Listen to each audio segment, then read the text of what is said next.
Hey, my name is Scott, and welcome to my channel. I have decided that I want to document and record videos of my journey from my natural teeth into dentures. I decided to name this channel A Duck with Dentures, and it's because in high school and marching band I got the nickname of Duckie, and it stuck around for a long time, and it feels like it's an easy thing to remember to say a duck with dentures. So thank you for joining my channel, and hopefully my videos can help you. A little bit about myself: I work as an audio engineer. I spend a lot of time doing concerts and corporate events. I'm currently 49, and I've had dental issues my whole life. I was told when I was a teenager, when I had braces, that I had a genetic dental issue. My teeth and the enamel were very weak. They gave me braces, and the braces themselves kept popping off, and I kept having to go back and get them re-glued on, and they were trying to figure out what was going on and why they wouldn't stay on my teeth very well. And what was happening was they determined that my teeth were breaking, that the enamel on my teeth was separating and staying with the brace. The brace and the glue were stronger than my teeth were at the time. We did very, very slow, long corrections instead of the normal rate that you would go. It meant I had to have them on longer, I had to have more visits. And at one point we just stopped because it wasn't working anymore, and I was having too many problems with the braces coming off. Fast forward many years. I'm 49 now. I basically have had every tooth in my mouth worked on in some way, shape, or form. There have been one or two that really haven't had work, but for the most part, every single tooth has been worked on at least once, some of them twice. And back when I was a teenager, I was told that I would have dentures by the age of 25. By my mid-20s, I should expect to be in dentures, and here I am, 49, almost double, and I'm just now rounding that corner of where it's become necessary. My decision into going into dentures, I knew it was going to happen eventually, didn't know when, wasn't planning for it to happen now, but here it is now. It is August 30th as I'm recording this, just in case you want to know the dates, want to know when this is all being done. And I'm scheduled to have my oral surgery to remove my remaining teeth on September 8th. So I'm, 10 days, 9 days away from extraction day, from E-Day, as everybody calls it. I've done a lot of watching videos online, so I'm kind of understanding what to expect, but at the same time, I'm very nervous, and I don't really want to say scared. It's kind of like an anxious nervous. Like, I don't know what to expect, and I'm a little freaked out by it, but I'm not really scared of it. It's a normal, natural thing that happens to people. Happens to people of all ages, young and old, although more common the older you get, for obvious reasons, that your teeth only last so long, and it doesn't matter how good you take care of them, eventually they wear out. Some people get lucky and their teeth last them until they go to the grave. Other people don't, and we have to get them very, very early. I went to the dentist back 1 or 2 weeks ago. I went in because I was having some tooth pain. Normally that's my sign that I need to go get something taken care of. I figured I had another cavity, had some problem with one of the existing teeth. I already know that some of my teeth have been worked on twice because of problems. I brush pretty religiously every morning and sometimes at night as well. It just depends on my day and what's been going on, but I do sometimes brush twice a day. I always brush once a day, and I use mouthwash pretty regularly. I've always got a bottle of Listerine on the sink, or a bottle of some xylitol mouthwash. And I've been using those things religiously for years. So it's not like I'm not taking care of my teeth. My teeth are just falling apart. I don't have much choice in the matter. It's the way your genes are. It's genetic sometimes. But I went into the dentist to get looked at because I had some pain, and I thought, hey, I should probably take care of this before it gets too bad. I don't want to be dealing with this too much. I'm getting ready to go on a trip to go visit a friend of mine for a couple days to hang out, have some fun. And when I sat down, they did the normal roll up of stuff. I've hadn't been to this dentist. The company I work for provides dental insurance. I won't say it's spectacular, but it's something. And I figured now was the right time to go in and get it at least looked at while I had the insurance. And so they did a full set of x-rays where you basically sit your head inside a machine and they spin it around the outside so they can get a nice view. I can probably put that picture up at some point here. You'll see it above me off to one side here in the video in just a second. They took a bunch of like individual photos like I'm used to having everywhere, and they took a few pictures. And they looked at everything and came back, and the dentist that I was talking to, who was recommended from the dental insurance website, was one of the first few that pulled up. When I looked at everything on the website, there was a list of people, and every single one of them that was listed was in this one place. I figured that was probably part of the deal, was it had to be through certain places, so I just went with it. But the dentist that I talked to was very friendly and very nice. And she looked at all the x-rays and said, hey, I think we got some major problems here. And I told her my backstory, and she went, yeah, that makes a lot of sense. Everything you've got done here tracks very well. She said, it looks like you've got several root canals and crowns that are failing, which is probably why you're feeling the pain. She could see that there were some infections forming, and that some of the problems were going to mean that in the very near future, I was probably going to need some teeth extracted no matter what. And so we talked a little bit more about the options. One of the reasons I went in, I had a box on a shelf I was trying to get down here at home in the garage. I probably should have gotten a ladder. Don't know that this would have made a difference, but I reached up for the box, and like a lot of times people do, standing up on your tippy toes, reaching up for something that you can almost reach, and working on trying to get the thing down, and I didn't realize I had something else stored on top of it, and it fell and smacked me in the face. And at the time, I just had a fat lip, and I didn't think anything of it, and over the course of a couple weeks, my tooth here, that one has gotten loose. And so I went in to see if there was something that could be done. I didn't know if it was savable, if it was something that could be abridged and secured.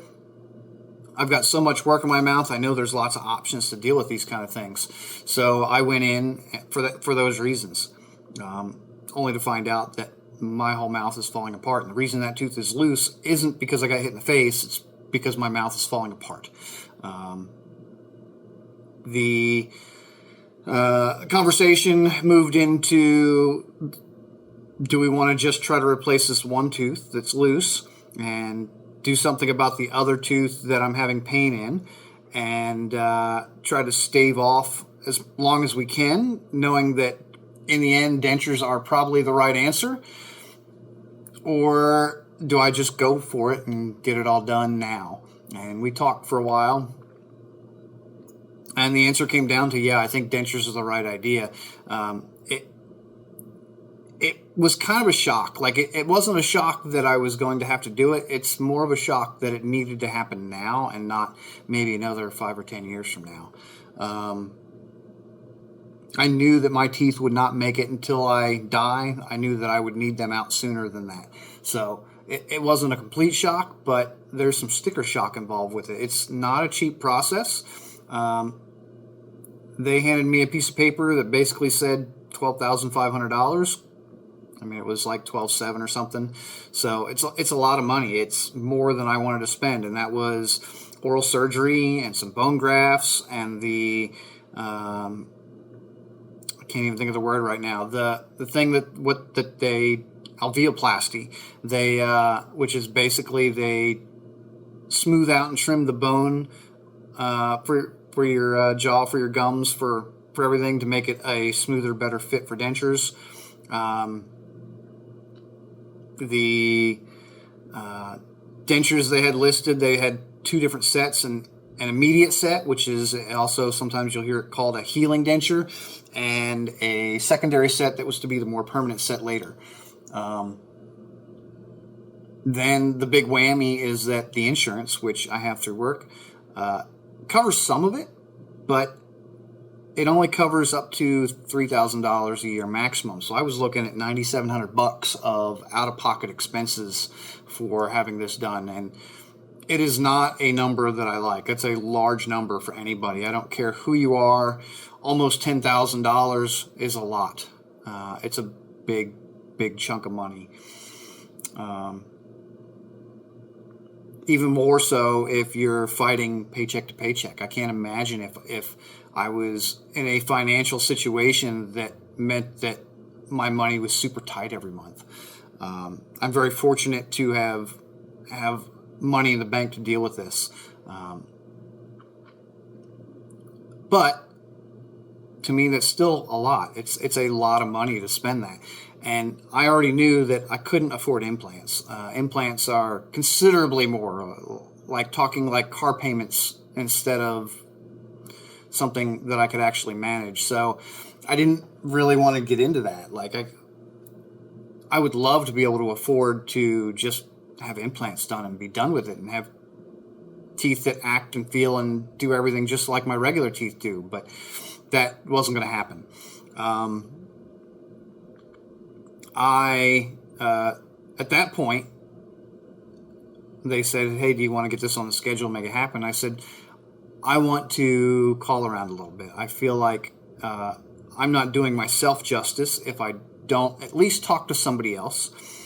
While I realize that this dentist is being very honest with me, I wanted to know if there were prices that were more reasonable for some of the things I was seeing. So I called probably 8 different dentists, I think it was, and talked to a bunch of people on the phone. Some of them, I just felt like I was talking to everybody else, just nothing special. And one of them I felt very comfortable with. I talked with one dentist here locally that really made me feel comfortable and really made me feel like they were talking to me like they were a family member, not like a business who did dentistry.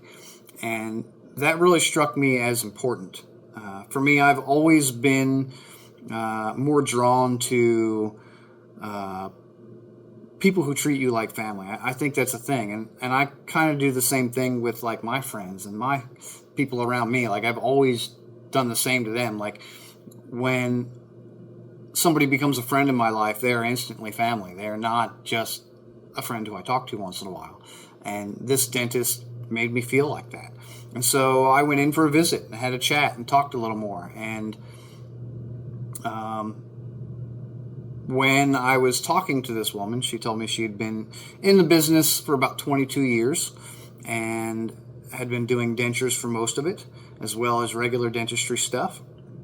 Her assistants were super friendly and super nice. And, you know, I felt like I was talking to the next door neighbor. I did not feel like I was in a dentist office. It was so refreshing, and it's rare. I understand that a lot of people won't find that, but I encourage you to do that. It'll help you through this journey for sure. But we talked a bit, and she looked at the x-rays, and she said, well, there's a bunch of stuff on the previous place's bill that I don't think you need, and I think we can save you a little bit of money. It's not going to be like suddenly $3,000 versus $12,000, but we can save you some money.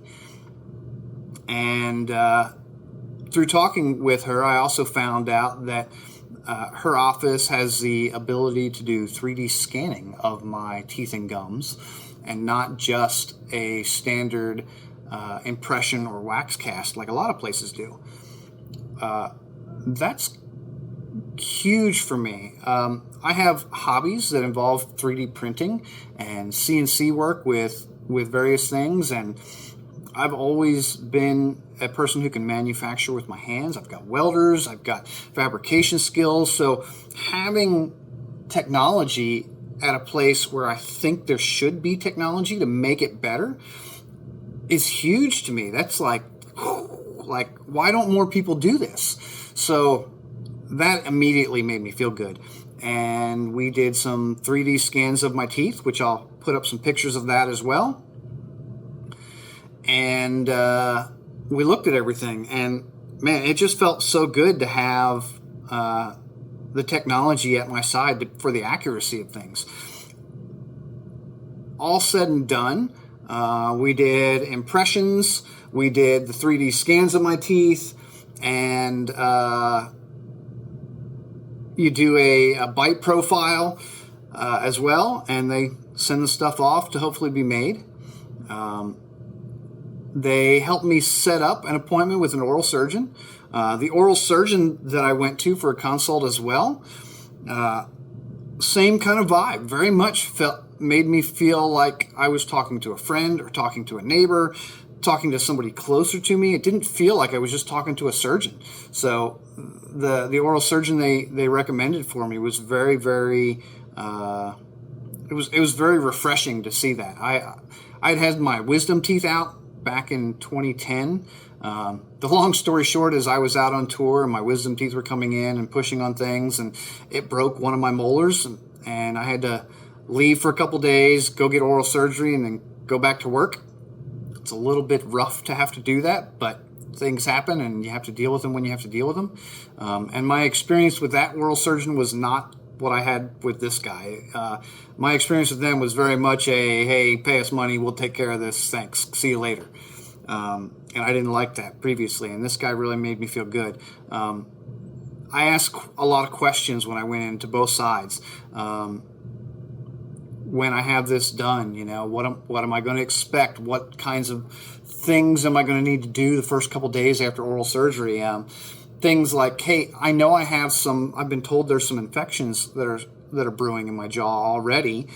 Can we preemptively fight this with some antibiotics, and then more antibiotics after the surgery as well? And the oral surgeon said, yes, absolutely. Let's do that. Let's get you something started. And so I have antibiotics I've already started so that I can fight what's going on to help clear it up a little bit to make the surgery better. So it's worth asking those questions about, hey, can I get this beforehand to be ready to go? For me, Novocaine doesn't work. So I told him that. I said, Novocaine kind of half-ass works. Like, you'll put it in and it'll numb up the rest of my face, but not right around my teeth. And normally what happens is they stick me about 20 times all over the mouth, and I come back and say, hey, this still isn't numb. And they go, well, that's all we can give you. And then they have to work on me and I have to deal with the pain. And I don't like having to do that. So I requested to be sedated. I told them that, hey, I have a nausea problem when I get sedated. I've been sedated before. When I had my wisdom teeth out, they sedated me, and I woke up and started vomiting immediately and had all kinds of nausea problems for probably 4 hours afterwards. The friend of mine who took me home from getting my wisdom teeth out dealt with me puking every 15 minutes, pretty much like clockwork. I'd sit up and say, hey, you need to pull the car over, and I'd lean out the door and puke, and then we'd drive a little further down the road, and hey, you need to pull over again. And I'd lean out the door and puke. So I know I have nausea problems with sedation.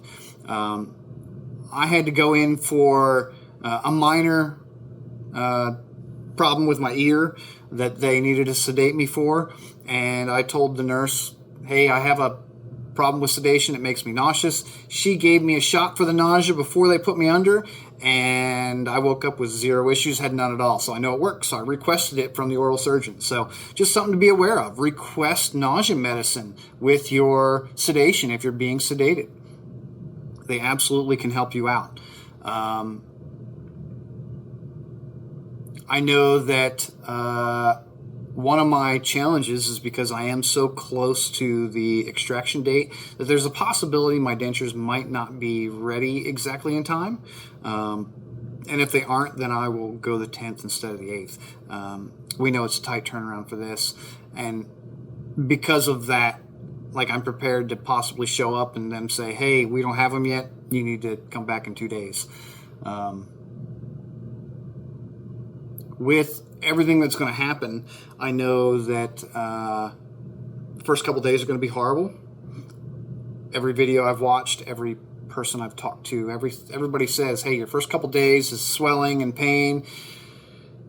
Some people have it really bad, some people don't. I don't know what to expect. I'm going to expect really bad. And maybe I'll get lucky and it won't hurt at all. So we're hoping for the best on this. I've taken off of work for the week because of this. I know that I need some time off.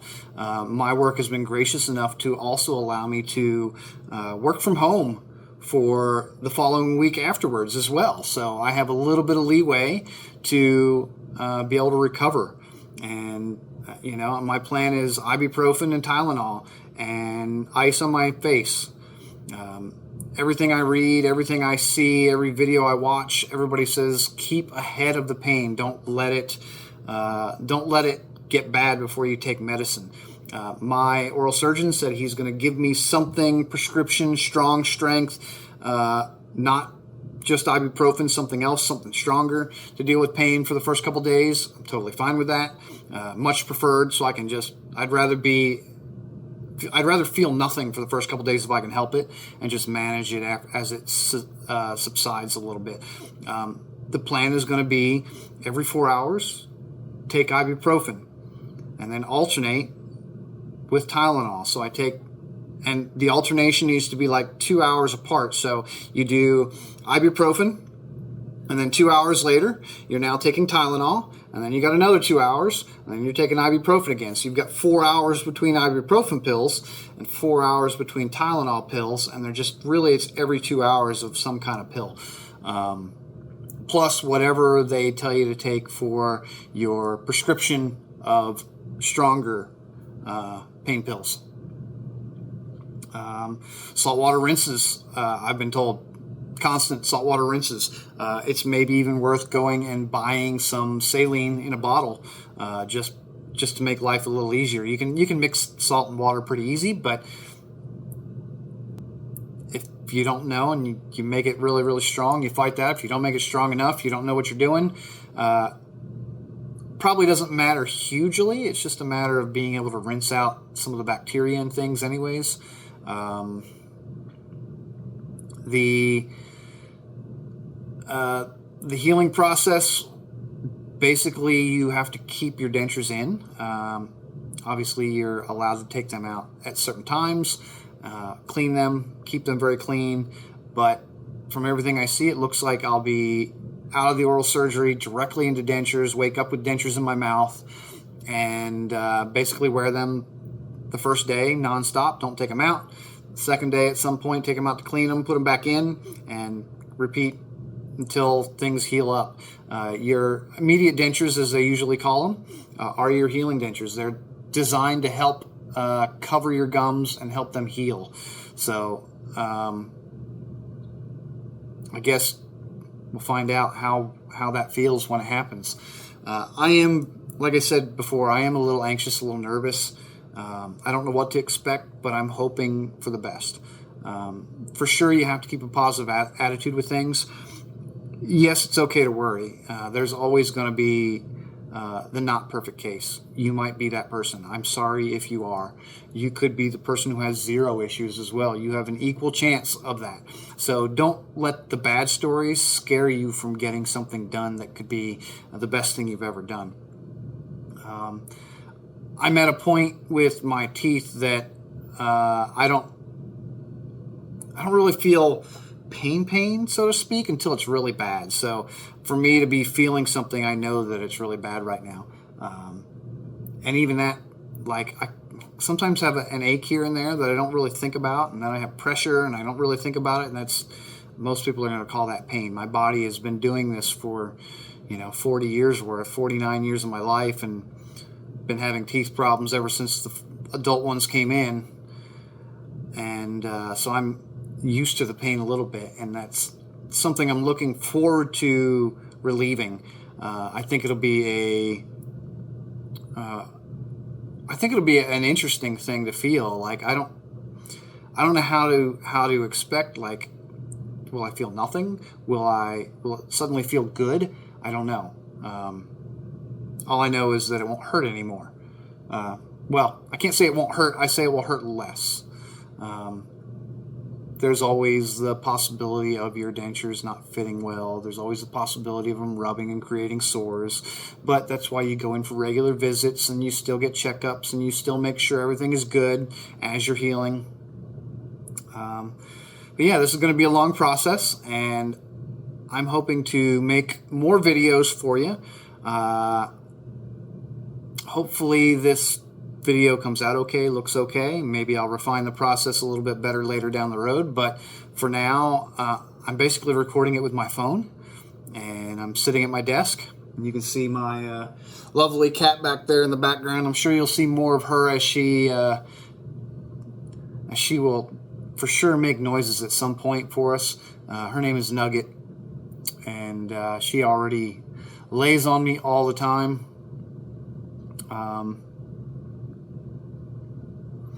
Yeah, so I'll leave it with that. Like I said, I have probably put a bunch of pictures and some like 3D scan stuff up so you can see what's going on with my mouth. The long story short is there's not a real tooth in my mouth anymore, basically, and they all need to come out. So thank you for watching the video. Feel free to subscribe, follow, share this video with other people who need to see it, and I'll see you soon. Once again, E-Day, September 8th, so I'm not too far away, and hopefully I'll be able to make a video that day as well. Talk to you soon.